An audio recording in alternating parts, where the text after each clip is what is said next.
So let me start. I know that you've already heard about the UN 2030 agenda in this course. So the UN 2030 agenda calls for a new form of science and for a new form of education to be able to tackle all the sustainability challenges which we are facing in the world and to somehow contribute to sustainability transformation. So it has been agreed that business as usual is no longer an option. Things have to change, we have to innovate. So the question is, what type of research is required? And also what kind of education is required? Just want to check, can you hear me clearly? Yeah, okay, perfect. So let's have a look at the long list. What are the requirements for research and also for education to be able to support sustainable development? So on the left side, you have a list of demands for sustainable development. So we need to be able to understand the complex society environment interrelations.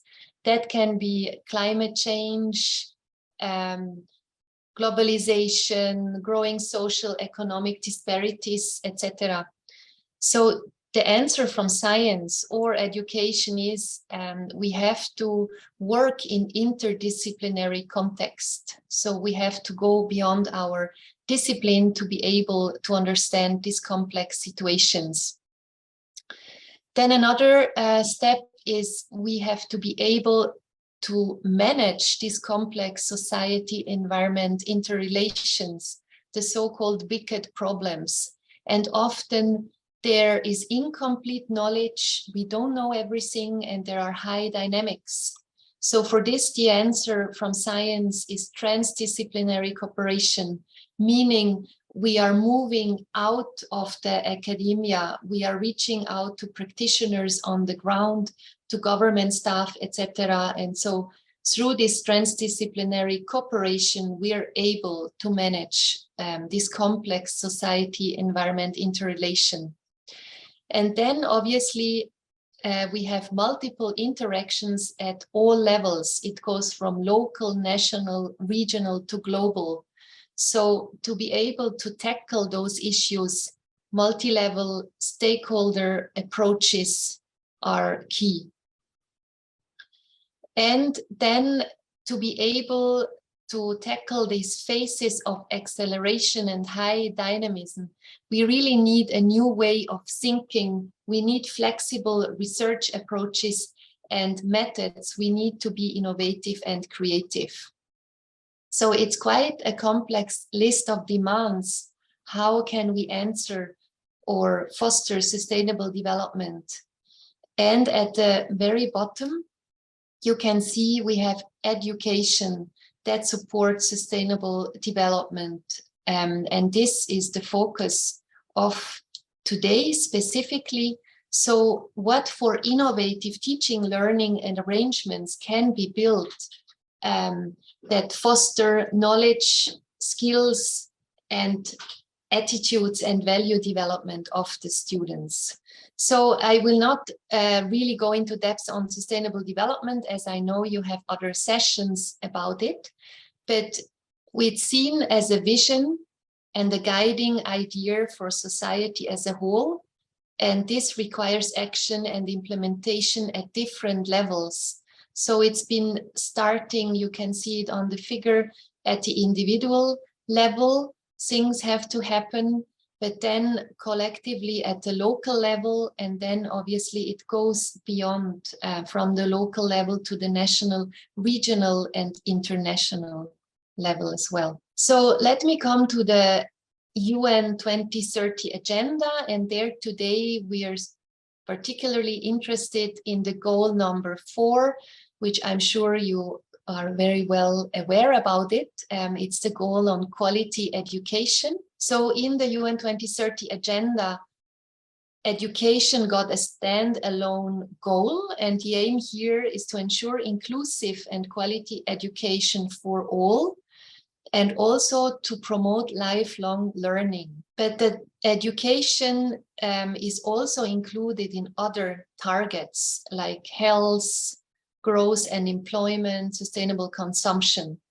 So it's also, as it's cross-cutting, it's also included in other targets, and education can accelerate the progress towards the achievement of all the SDGs. So let's have a closer look at what is education for sustainable development.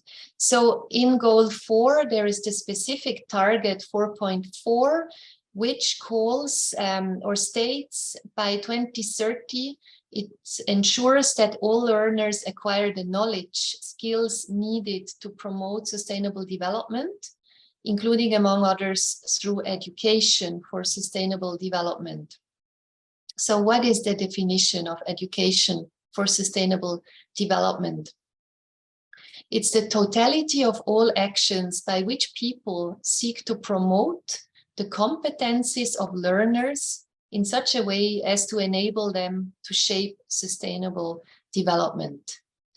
And in this session, we will have a closer look, what do we mean by competencies of learners? So education for sustainable development encompasses holistic, inter and transdisciplinary learning methods.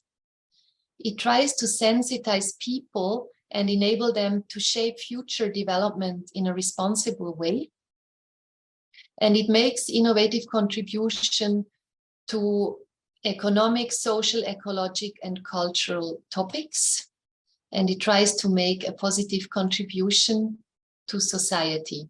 And you might be familiar, so the UNESCO, they developed Education for Sustainable Development Framework for 2030. Previously, they had a global action program which ended in 2019, and from 2020 onwards, they have this 10-year initiative on ESD for 2030. So their vision is that ESD for 2030 aims to build a more just and sustainable world through strengthening ESD and contributing to the achievement of all 17 SDGs. And they have priority action areas. So one is transforming learning environments, so meaning the learning environment at the higher education institutions. I think that's the focus of our session today. We're not focusing on secondary or primary level learning environments, but to somehow transform this institution, then to build capacities of the educators that they are fit to somehow link to these competencies needed, but also empowering and mobilizing youth and accelerating local level actions. And in this UNESCO roadmap, they highlight 5 key areas. So the first one is more advancing policy. So this is more at the policy level that ESD is integrated. Then the second one is looking at learning environments, promoting whole institutional approaches. And I think we will cover or focus more on the second one and the third one today in this session. The third one is educators, so providing capacity development opportunities to educators that they are capable and fit to integrating the ESD approaches in their teaching. Then the fourth one is related to youth, providing opportunities for youth engagement. And the fifth is related to community. So it's key to empower local communities as nodal platforms for all priority action areas. So this is just to give you the global picture of the UNESCO framework. And in May 2021, UNESCO had a conference and from this conference issued the Berlin Declaration on Education for Sustainable Development. And down there you can read a statement which comes from this declaration. I will read it to you. So we are confident that education is a powerful enabler of positive change of mindsets and worldviews, and that it can support the integration of all dimensions of sustainable development. Here we are referring to economy, society, and the environment, ensuring that development trajectories are not exclusively oriented towards economic growth to the detriment of the planet, but towards the well-being of all within planetary boundaries. I think that's kind of the key, right? That it's the well-being within all planetary boundaries. And this UN Declaration on Education for Sustainable Development has some key points in the preamble, which I think is interesting if we have a look at them together.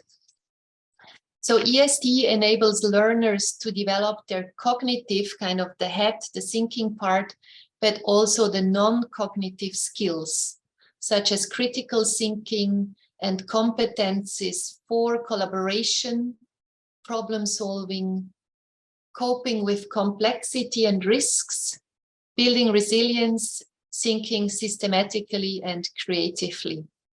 And here already the thought, how are US lecturers able to trigger all these different competencies? So ESD empowers learners to take responsible actions as citizens, fulfilling their right to quality education as defined in SDG Goal 4. And ESD must be based on and promote respect for nature, as well as human rights, democracy, the rule of law, non-discrimination, equity, and gender equality. And ESD should promote intercultural understanding, cultural diversity, a culture of peace and non-violence, inclusion, and the notion of responsible and active global citizenship.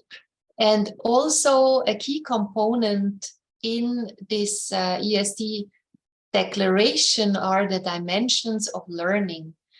And they can be summarized as head, heart, and hand.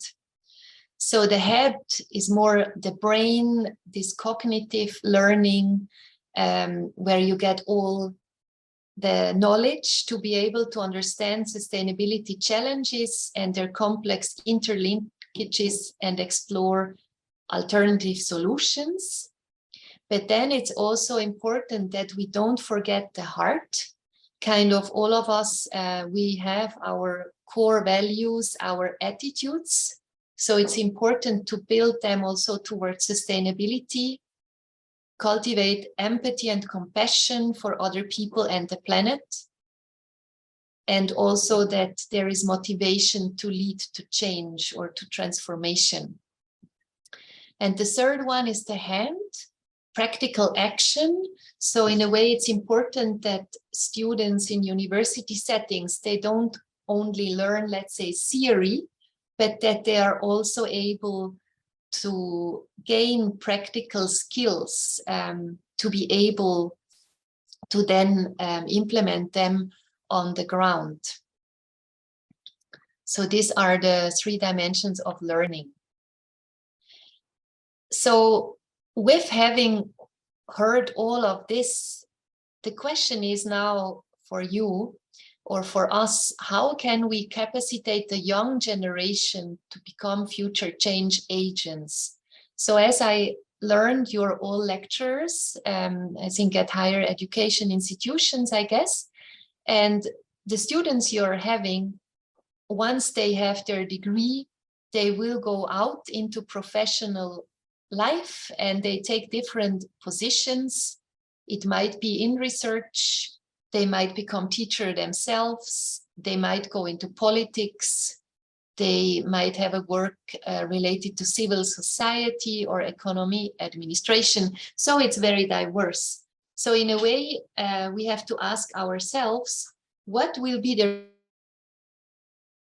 and what typical situations will they have to master in their future jobs And what for competencies do they need to master these situations and to foster sustainable development? So here we are linking it to the UN 2030 agenda, and we are linking the question also to the dimensions of learning. So I guess you've already must have heard about the sustainability competencies. And in literature, there are quite a lot of different concepts. Also, the UNESCO has their competencies list. So the person Rickman had a look at all of these different framework and concepts and came up with a distilled list, which is summarizing the key competencies which are needed for learners to become sustainability citizens, if we can use that term.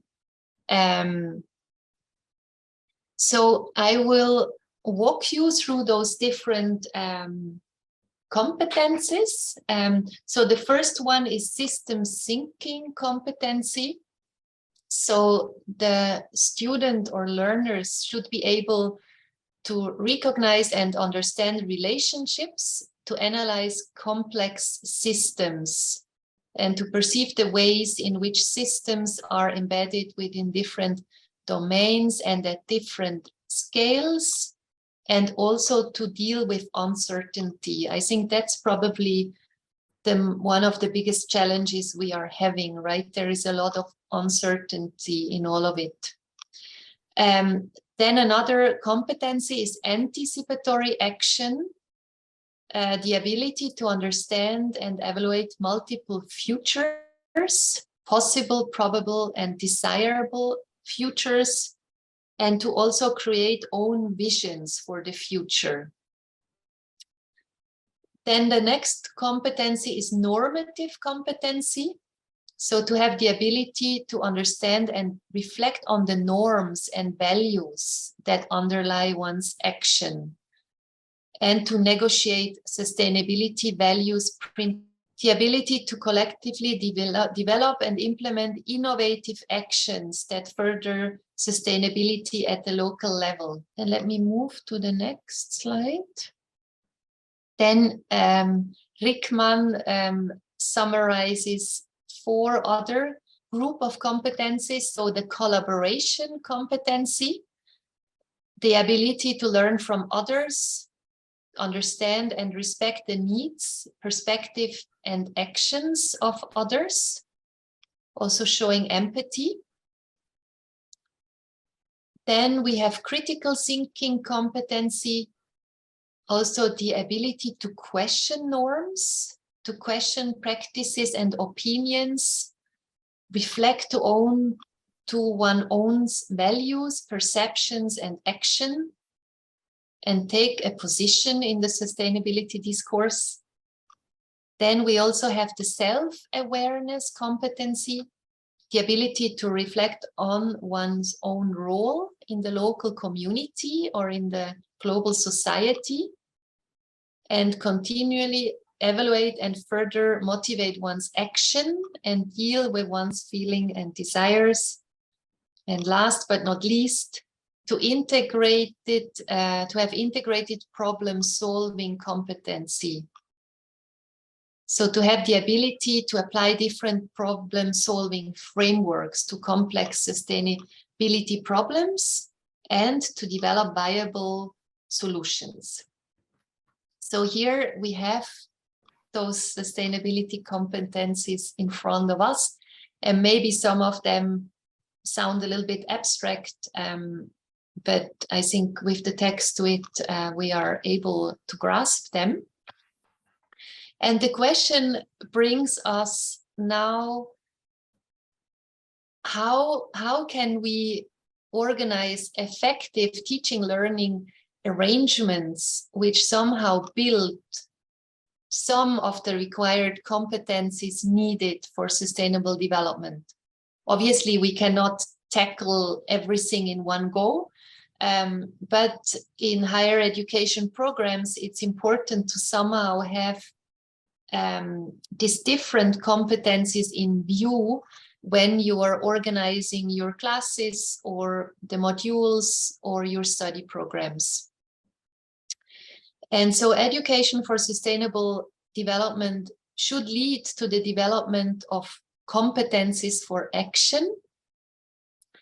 And so education and training concepts at higher education institutions should be based on this concept that at the end of the study program, you want that your students were able to collect or to develop a certain set of competencies. And often these competencies, they are linked to the academic knowledge, but then they are also linked to professional skills and critical awareness.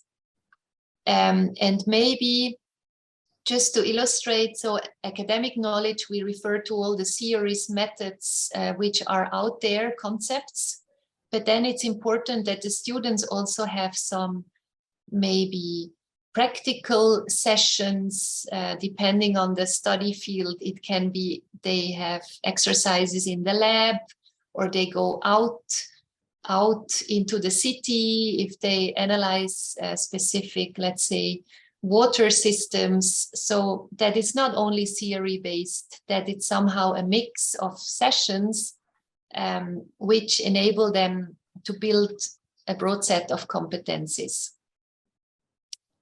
So in a way, we have a change of perspective. So teacher, they reflect what the students must be able to do in the end. So there you reflect at the end of the program or the course, what do students need to know more on the academic knowledge level, but also what do they need to be able to do.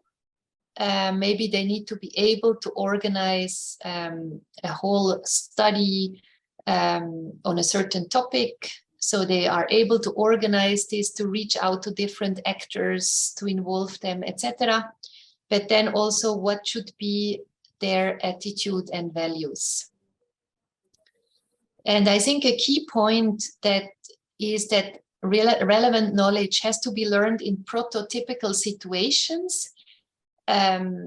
So in active situations, which can be remembered later as an anchor for the associated knowledge. So it can be a field exercise or a specific lab exercise, so that it's somehow linked to active action. And here summarized are key pedagogical approaches in ESD. And I'm sure you're familiar with them. So we have a learner-centered approach, we have an action-oriented learning, and we have a transformative learning approach. And a learner-centered approach, we mean active development of knowledge rather than transfer of passive learning. So students are somehow active in a situation or in an exercise. And you as educators, you are the facilitators of the learning process. In the action-oriented learning, the learners are engaged in action and reflect on their experiences. And so there you as educators, you create a learning environment that promotes this reflective process. And then we have also the transformative learning. Here, this empowers the learners to question and change their ways of seeing or thinking about the world.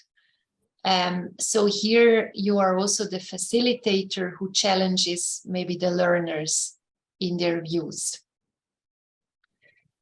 And here just some examples of teaching learning arrangements which are creating spaces for transformative moments to arise. So key is to work on a real world context with complex problem settings which are solution oriented.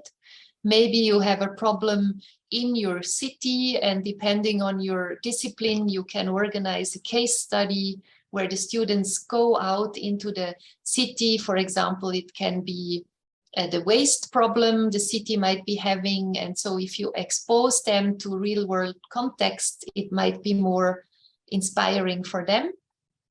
But also to bring them together with students from other disciplines.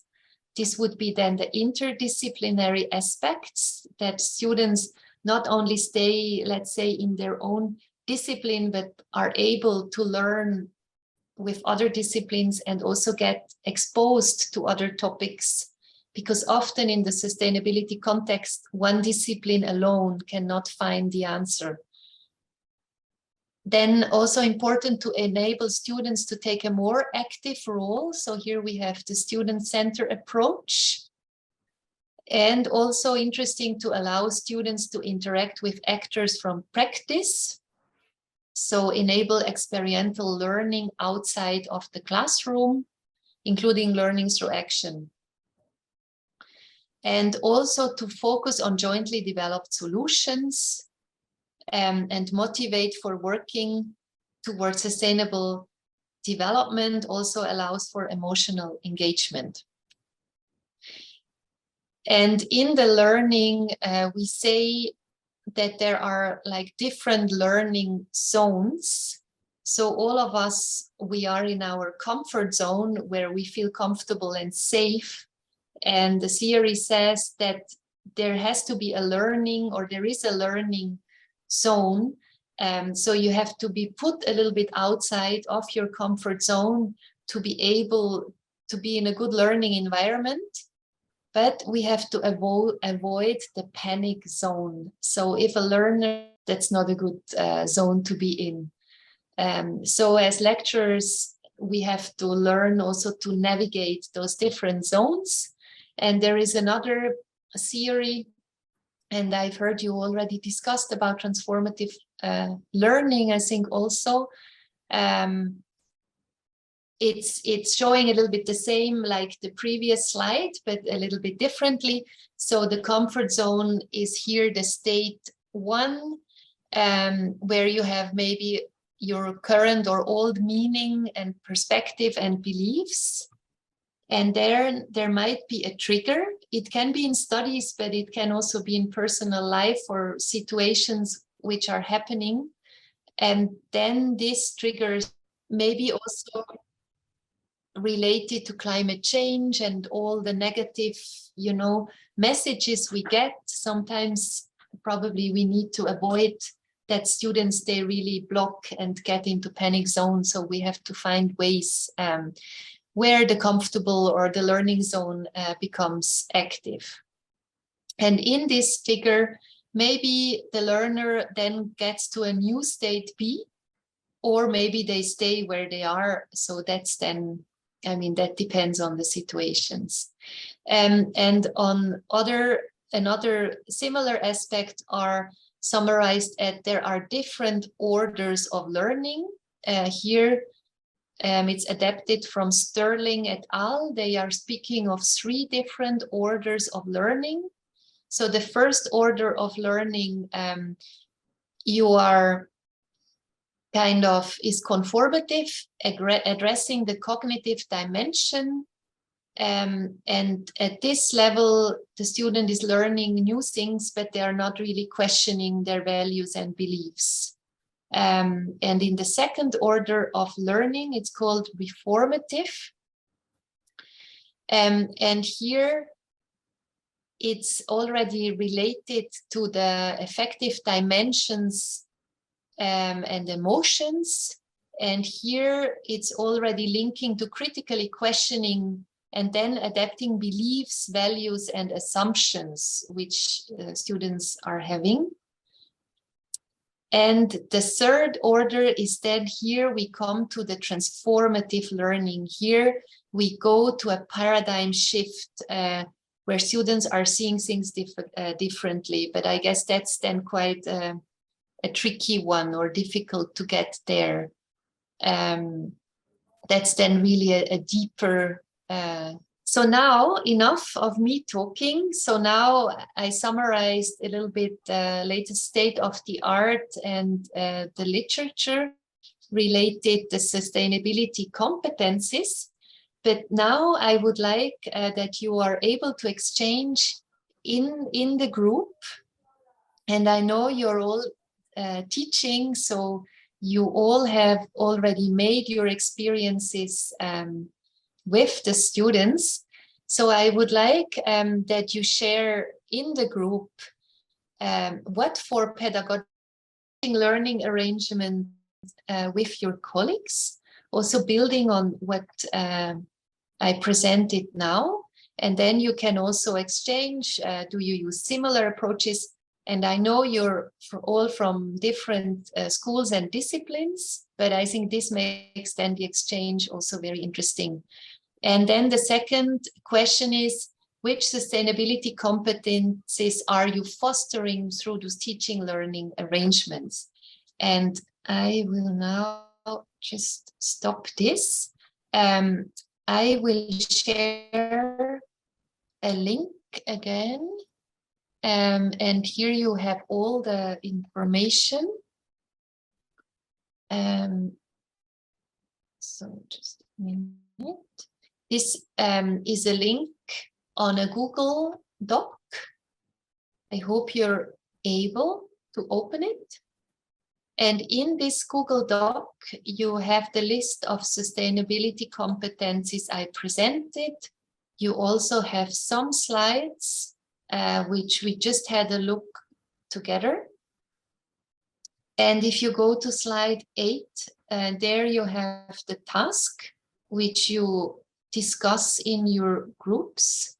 And then each group has slides where you can document key points. Because what I would like you to do after, you get about 20 minutes to discuss. And after that, we come back again in plenary, and each group shares about 5 minutes what you discussed. Just like to show some examples from the University of Bern in Switzerland, where I'm based and working. So I studied geography and environmental science. And so in the geography department, they developed a field course called Development and Environment. And their students learned field methods and how they can combine them in an integrative approach. And as you can see, they did not learn these methods only in the books. You could have done it only with lectures. But here, my colleagues, they organized a very active course where students went to the field. You can see this on that picture. They did transect cartography, so they walked through the fields. They did some assessment. Then here you can see a Swiss farmer. So they interviewed the farmer. Then they had a closer look at the biophysical aspects on the soil, etc. And then they were discussing the results. So if we ask ourselves, what for competencies have been built in this field course? So on one side, we have the academic knowledge. So they learned about sustainable land management and regional development. They learned about physical and human geography survey methods. Then they had the part tackling professional skills. So they had to plan semi-structured interviews with farmers and other actors. And they also had to learn how to conduct respectful and productive conversations with farmers. So they had to learn the skill, how can you maybe adapt a very academic, abstract context, how can you distill it into more practical language. Then they learned to plan and conduct the whole data collection and the analysis. They also had to work in teams, like you also mentioned before. You had some of such exercises, and then they had to write a scientific report. And just if we look at these professional skills, they learned some things which will be useful for them in their future jobs, right? If they, let's say, work for the Ministry of Environment, maybe they have to organize campaigns of data gathering, etc. So it's also very important that they somehow learn these practical skills. And then last but not least, there was the critical awareness. In a way, their personal learning process. Maybe working in teams is sometimes challenging because the other people are maybe difficult. You might have some tensions, so you have to learn also to deal with that. And they were outside in the field, and in Switzerland it's not always nice. So one year it was snowing, it was cold, so they had to adapt also to the local reality, which I think is nice to experience outside of the classroom. And here another illustration of a master course in applied integrative geography. Also there, interactions with practitioners, here farmers, were organized. They then also had a get-together. So I think this exposes also students to reality, and jointly they were trying to develop solutions. And another initiative which we are having at the university, it's called Youth Change. So it's students' initiatives for sustainable development. So students can submit project ideas on an initiative on sustainable development. And here on the picture, you can see one example where they started community gardening, or it can be any other project, but it's also to foster and to bring the students together across disciplines. So this just some examples from the university in Bern, and I'm sure you would have many other examples to tell, I'm sure about that. But now we are actually coming to the closing part, or to the final slide, bringing us back to the EST roadmap. So I think you can think for yourself, where can you in your position act most to really bringing EST into your institution, into your lectures. And I guess probably you're mostly able to influence part 2 and 3, maybe also policy. I'm not sure how much you're linked to the policy level, but you can also promote whole institution approaches. You can, in a way, try to promote the whole institution changes in your whole institution, or maybe at the different levels where you're giving lectures.